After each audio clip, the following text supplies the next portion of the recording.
Hi there. So we're talking about mental health more than ever in entertainment, in sports, but not as much in tech, Yeah. which is a shame because a UC Berkeley study showed that founders are more likely than the average person to report a lifetime history of mental health issues. Yep. So why do you think that there is this interplay between entrepreneurship and mental health? Yeah.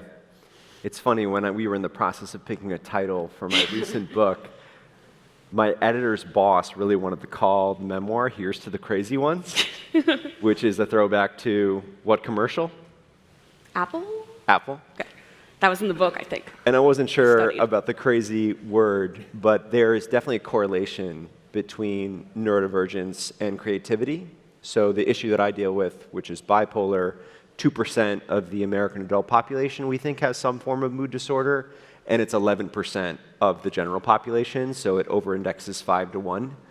ADHD, depression, substance use, addiction, sadly suicide, all of it indexes kind of 3 to 10 to 1 in entrepreneurs.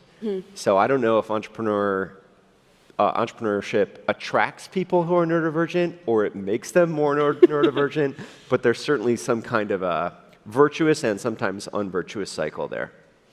Yeah, and you managed to build Bonobos, which changed e-commerce, and you sold it to Walmart for $300 million, all while dealing with untreated bipolar disorder. And you wrote in your book, I have the quote, that bipolar is an illness that can undergird greatness and seek to destroy it at the same time. How do you reckon with that double-edged sword? Yeah, I think we know this, right, implicitly. Strengths have shadows. And so I think part of life, whether those shadows are mental health conditions or fill in the blank, and I do believe we all have mental health, right? It doesn't take a diagnosis to suffer or struggle. There's a positive to it and a negative to it. There's an asset and a liability. And so I think the question becomes, how do we unwrap the gift without being consumed by the shrapnel that flies off of that unwrapping process? And for me, unfortunately and sadly, I had 16 years between when I was diagnosed as a senior in college and when I started really taking medication, being in treatment. And that's too long. So I really feel like in retrospect, I was kind of rolling the dice, unlocking a lot of the power of bipolar, which is the hypomanic state. The manic state is just a disaster. That's like being in psychosis, messianic delusions. You can't accomplish anything in that state. But the hypomanic state, which is the mood state just shy of mania, here are the DSM criteria for it. Rapid speech, increased ideation, grandiosity, decreased need for sleep, ability to be more creative, more or less the central casting traits of an entrepreneur having a good day. That's the hypomanic condition. And so I was able to benefit from that, but the price that I paid ultimately was too high. I was depressed with suicidal ideation for between 2 to 3 months a year, and then ultimately the full mania and psychosis came raging back, which was catastrophic. Yeah, it's like you can't really exist in the hypomanic state and try to harness it because then the other side of bipolar is then depression, and untreated depression is not super conducive to being a good boss and being a good team member and building a company.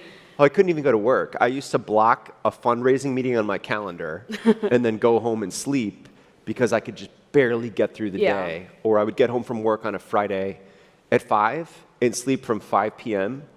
to 5 p.m. on Saturday. Get up for a quick bowl of cereal, which is the extent of my culinary capabilities, in the morning, but 24 hours in bed, and then show up for work on Monday and pretend that hadn't happened, and just kind of crawl. For me, it was like a Navy SEAL effort just to get out of bed on a Monday and go to work. It felt like that kind of determination and resolve and willingness to suffer was required just to get there. Yeah.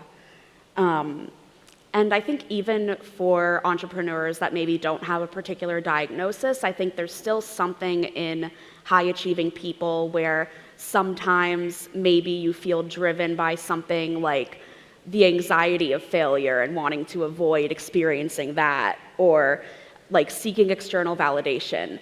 And I wanted to ask you, do you think there's a fear among entrepreneurs of, if they seek treatment, of losing the thing that drives them? I think that is definitely a part of it. I think there is actually a secondary part of it as well, which is, well, for me anyway, I'll speak to my journey, was I felt like if I acknowledged this, then, and was transparent about it, that no one would want to work for me, Yeah. and that I'd never be able to raise venture capital, right? Because if you think about it, we raised $125 million at Bonobos. Would you give $125 million to someone who can either be psychotic or catatonically depressed? And yet we do it all the time. Yeah. In fact, 1 out of 10 times, we are backing someone with that precise set of challenges. And so people now ask me, hey, they'll tell me I have bipolar. I get a lot of DMs. They say, do I tell my investors or prospective investors? And I say, 6 weeks after you close the round.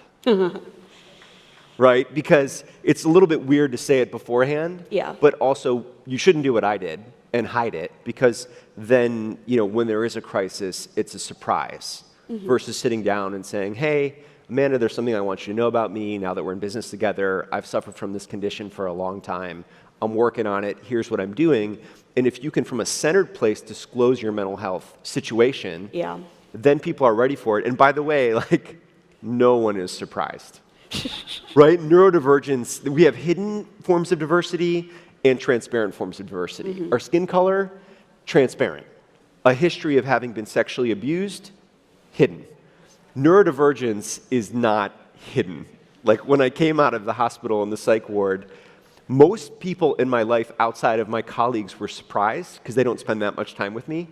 My senior executive team at Bonobos were like, oh, okay, so you have bipolar? Okay, got it. So you're high sometimes and low sometimes?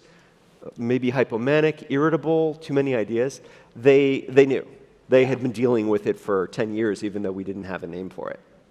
Yeah, and I was also going to ask, at what point do you think, if someone is founding a company, when do they disclose having any sort of mental condition to a co-founder, to their staff, to people they work with, as opposed to investors as well? Yeah.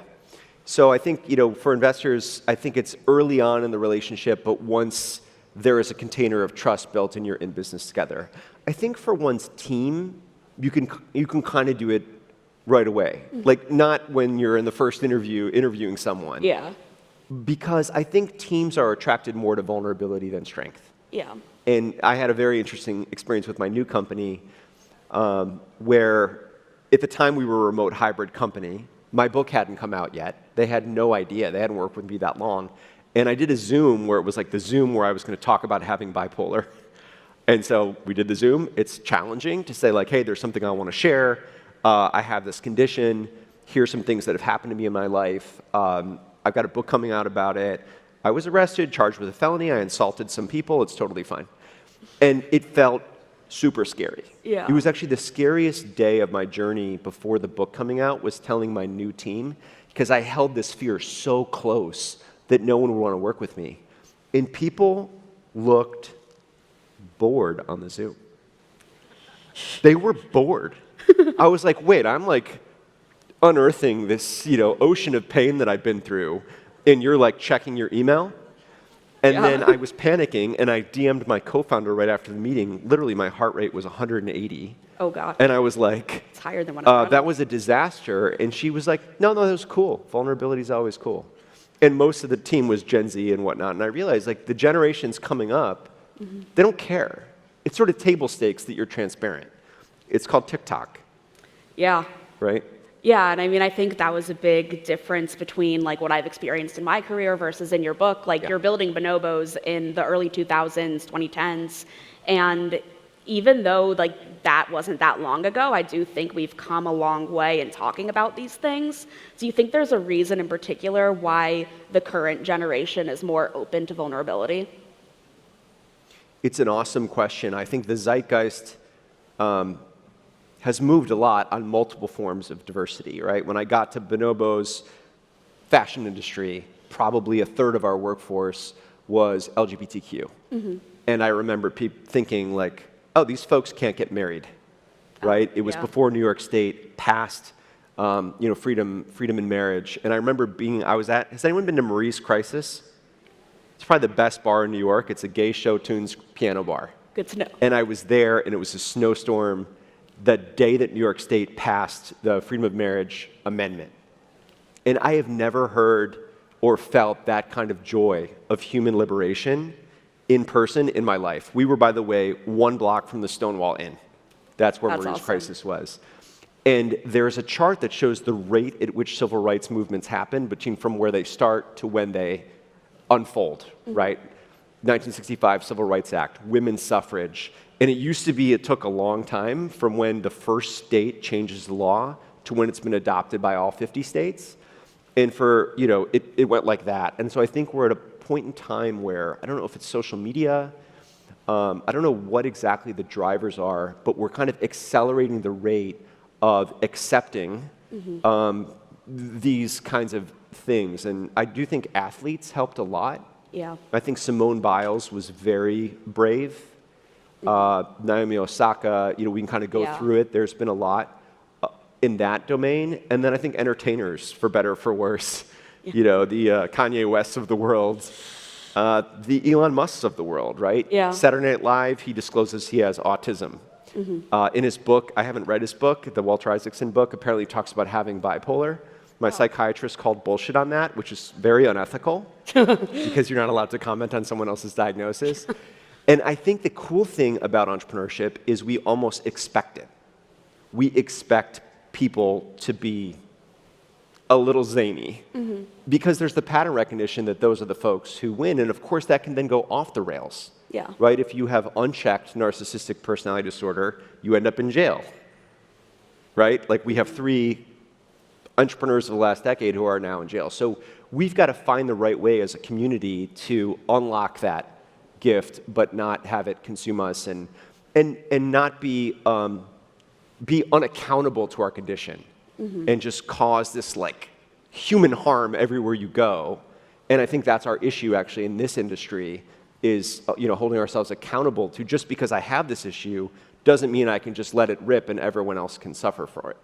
Yeah, I mean, I think about that with Kanye too as an example where on one hand, like I believe he's been public about having bipolar, and on the other hand, he has done some terrible things. And I think the accountability aspect is very important where we're not saying that people can do whatever they want because of a certain diagnosis, but understanding that diagnosis helps everybody work toward staying healthy, staying their best selves, and being vulnerable and transparent with others.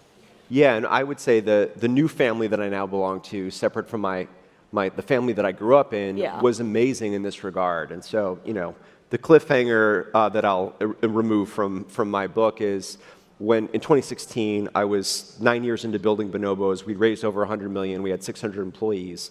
And then I ended up in the psychiatric ward at Bellevue with a messianic delusion. So for those of you that aren't familiar with mania is basically the belief that one has superpowers, right? And if you haven't been Jesus for a week, it's the best, right? Like imagine genuinely thinking that you are the Messiah. This is a typical manic episode. And then, of course, it's a nightmare for everyone else. And while you're manic, anything can happen. And for me, what happened, I was 36 years old. I assaulted my now wife and mother-in-law. And I spent a week in the psychiatric ward, and I was so ready to deal with this. I was 36. I was ready to take my medication. I was ready to see a doctor. And rather than being discharged into the loving arms of family, I was discharged into a conversation with 4 NYPD officers. They read me my rights. They took me to the 6th precinct across the street from my favorite restaurant. I'd never even noticed it. Booked me and charged me with felony and misdemeanor assault. And I remember asking my arresting officer, hey, is this going to be on the internet, like the mugshots? And he goes, dude, you're not the founder of Google. I Googled you. You sell pants. Which was amazing. And when I got through the legal system, and I finally saw my now mother-in-law, who the felony assault charge was assault of a senior citizen. I had pushed her to the ground and kicked her when she was trying to stop me, along with Manuela, my wife, from running into the streets of Greenwich Village naked. And at this point, my delusion wasn't that I was the Messiah. It was that I was a mixture of the Dark Knight and the U.S. president, which would kind of be like amazing. Yeah. Do you want to And run for office? so I was violent. I like ripped off a radiator cover. It was really horrible. And so picture that this is the last time you saw this person, you assaulted them naked. Like, it's pretty gothic. And so you should, ABC Cocina in Flatiron is where you go after this happens. And we sat down, and she just put her hand on my hand, and she said, Andy, this is just like a physical illness. This is just like having diabetes or something like that. You need to take your medication and see your doctor. And if you do, and if Manuela wants to stay with you, then you have my blessing to continue. And I just cried for 20 minutes. Yeah, and I mean, I think that forgiveness is really beautiful, but it's not an automatic forgiveness. It's if you take this as a wake-up call to get the treatment that you haven't been able to get for so many years, then you have the blessing. And now you have a kid, you're married, so it seems to be working out. I treat bipolar as that's kind of my Olympic regimen. You know, for Simone Biles, it's how to navigate this and win the gold. For me, the gold medal is to die of something else, right? Because the horrible thing about bipolar is the suicide rate. So bipolar 1, the suicide attempt rate is 60%. Suicide rate is 19%. So once you receive a bipolar diagnosis of bipolar 1, just mathematically, that means you have a 1 in 5 chance of ending your own life, which is a bad way to go, right? That's the one we can't come back from. That's the one that we can't work on and get through. And it's terrifying, like, just to know that in one's brain. And so my goal is to die of something else. And what that means is, you know, this morning I took 2 medications. Tonight I'll take 2. This morning I was on the Stairmaster and I did a 45-minute conversation with my psychiatrist. I see him twice a week via Zoom. I send a sleep report every morning to my wife, my doctor, my mom, and my sister. And so it's a regimen of care that I have to be vigilant about. And to be honest, I feel so fortunate that I have a supportive family and the forgiving new family that I can afford. My psychiatrist costs $1,100 for 45 minutes. So, like, mental health care is fucked in this country. Like, access, affordability, finding people, we've got to fix that. It shouldn't just be people who can afford it that get great mental health care. And so I've got this whole ecosystem of support and medication that works, because it's hard to get to the right medication. It's hard to find the right mental health professional. And so how do we, over time, make it the case that everyone has access to all those vectors of good luck? And that was part of why I chose to write the book and come out with this, because I feel like I had an obligation to share this story for the benefit of people who are suffering and families who are suffering. And then now, 8 years later, you're in the founder seat again.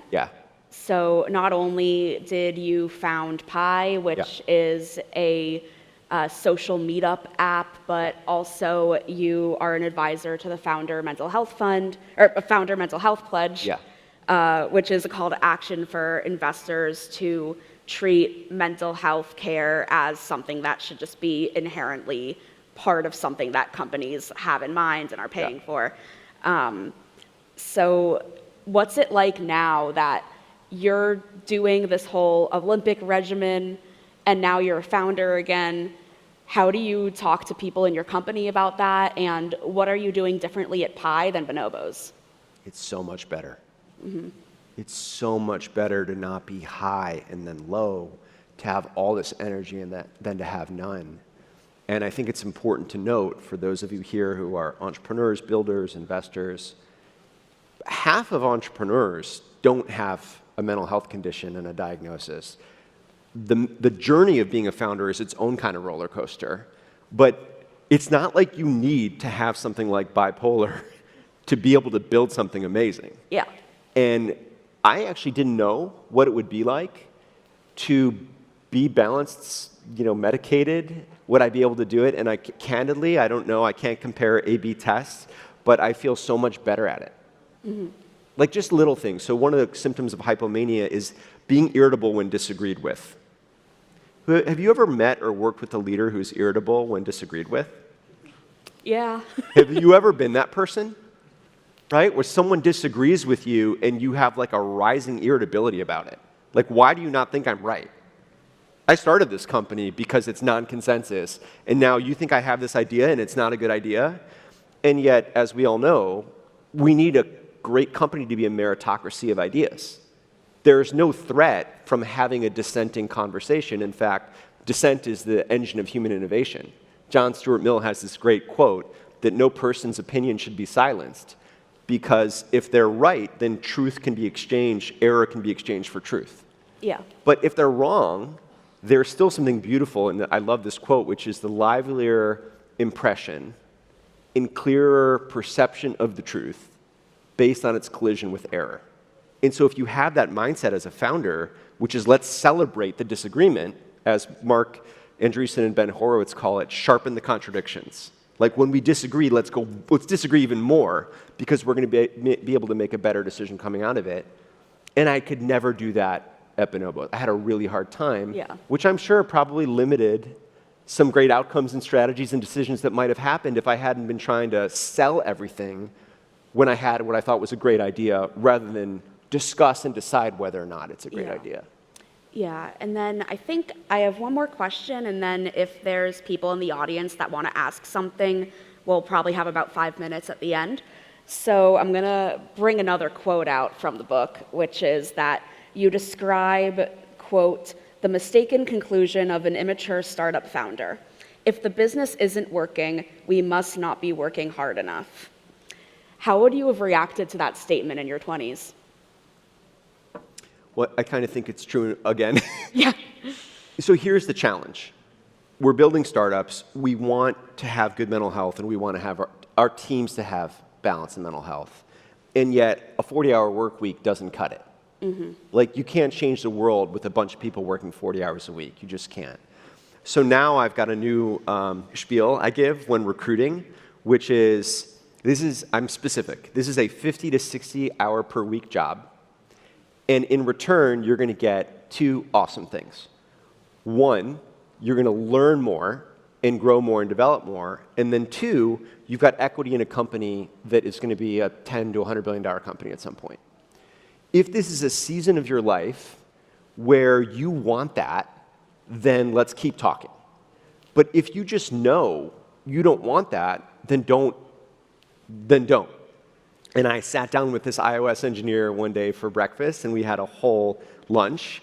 And then I had this spiel, and he was like, I'm out. Like, I'm done at 5 p.m. on a Friday. And he said, because I want to spend the weekend with my wife and children. And I was like, I love this guy, and he's not a candidate for Pi right now. Yeah. And there's a middle-aged person with children backlash against this. Like, I got a lot of blowback from it, which is like, you're limiting my ability to work, blah, blah, blah. And it's like, no, like, I'm 45 with a 3-year-old. I have made the decision that I'm going to work hard at this season of my life. You don't have to work here. Yeah. Like, if you want a job with more balance, consider the Fortune 500, right? Like, I worked at the Fortune 1.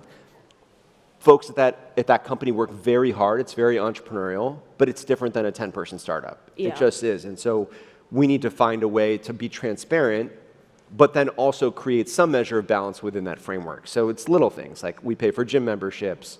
We encourage 24 hours of like taking your brain off of work. We had some norms around when is someone going to receive a Slack communication versus a WhatsApp communication. Basically, I got booted from using WhatsApp with my team, because it was like, we don't want your ideas at like 11 p.m. on a Saturday night, and I respected that. And so it is a dance between being balanced and building the future. Yeah, for sure. And it's a very fine line, but I think there is a way to navigate it.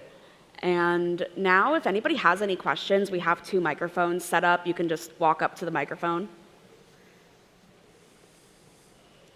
Hello. Hi there. Andy, I was told by my son to come to this talk, so that's why I'm here. Yeah, thanks. 2 comments. Yeah. First is thank you for saying that it's a 50 to 60 hour work week. I'm a founder, and when I became one, everyone in my immediate family circle, because I'm also middle-aged, said, are you crazy? You want to work for 60 to 80 hours a week for not getting paid, basically. Yeah. And when I'm trying to find a co-founder, and by the way, I found one now, but for the first 9 months, people want to be co-founders, but they don't understand that it's the 50 to 60 hour week. And that's something I really struggled with. Yeah. I did find someone, but even now, people who want to talk to me, it's just glamorous to be a founder, but they don't understand the work that goes into it. So thank you for saying it like it is. So I really appreciate that. The second comment is my son is very inspired by you. He loves design. He loves clothes design. And because you have come out with your book, he is planning to study neuroscience in Northwestern. So he will reach out to you on LinkedIn. I'm just letting you know. His name is Ansh. Cool. Thank you. Thanks for sharing all that. Thank you. Do we have any more questions? You can. I think we have two here. Oh, sorry, am I interrupting someone? Oh, no, I think. No. Yeah, go for it. You can. I'd like to know what your elevator pitch is for the attitude required to have good mental health as a startup founder.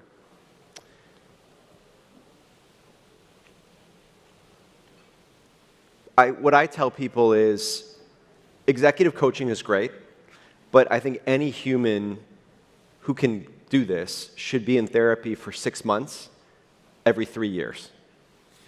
Because getting into your shit and your stuff is going to make you a better leader. And it's only through that process that you can say the words to yourself and then to your therapist and then to your teams and be transparent. And it comes back to people following vulnerability. So my elevator pitch is be in therapy now and again, even if you're quote unquote fine. Also, if you're fine in your mind, if you're like, this isn't me, you have a diagnosable condition, which is narcissistic personality disorder. Thank you. Thank you. Hello. Hi. So I'd like to know how you see the future in the market, especially on the mental health. She mentioned the founder mental health pledge. I do love this. It's a term in term sheets that says from the venture capital firm, we support you investing in this. Because the challenge with being a founder at the pre-seed stage, seed stage is you can't afford out-of-pocket expense. And so the idea here is for the venture capitalists to say, like, actually the first and best use of proceeds once we funded you is investing in your mental health. And that might be out-of-pocket expense for therapy, that might be for executive coaching. And so I'm excited the direction that things are going with the Founder Mental Health Pledge. Okay, we'll look for it. Thank you. Okay. Great. I think we have time for maybe one more question. Great. Hi. I know this panel is about mental health, but Andy, I know you are creating this great events app to kind of connect people offline. So my question is, what's your vision of Pi maybe in a year? Because do you think the world needs another event app, or the world needs more ways to connect with each other? He's a paid actor, by the way. I wanted to get in a word. So Pi is the new company I'm working on. Our mission is to defeat social isolation. According to the Surgeon General, we've lost 24 hours per month of in-person time from 20 years ago. And 20 years ago, we were already in bad shape, per Robert Putnam, Bowling Alone. The ecosystem definitely does not need another events app or invitation app. What the ecosystem needs is a social network for IRL. And so think about Pi as almost unbundling Facebook events from 20 years ago, pointing it at Gen Z and early millennials, and then using artificial intelligence to help us figure out, when we go to something, who should we meet? If I want to have dinner tonight, help me connect with some people who I would otherwise not be able to get to know. So I think the idea here is, like, how do we build an app and an experience that's about platonic friendship discovery, which is a subtle difference from here's some events or here's how you put out an invitation. Thanks for the question. Sorry. I'll send you the Venmo afterwards. I'm building something similar in New York, and I hope we can have a conversation in the future. Yeah, Thank sounds you so good. We're much. building the company in Chicago, so give us a shout out when you're coming through. I don't do Zoom. So like if someone asks me, you want to do Zoom, it's like, no.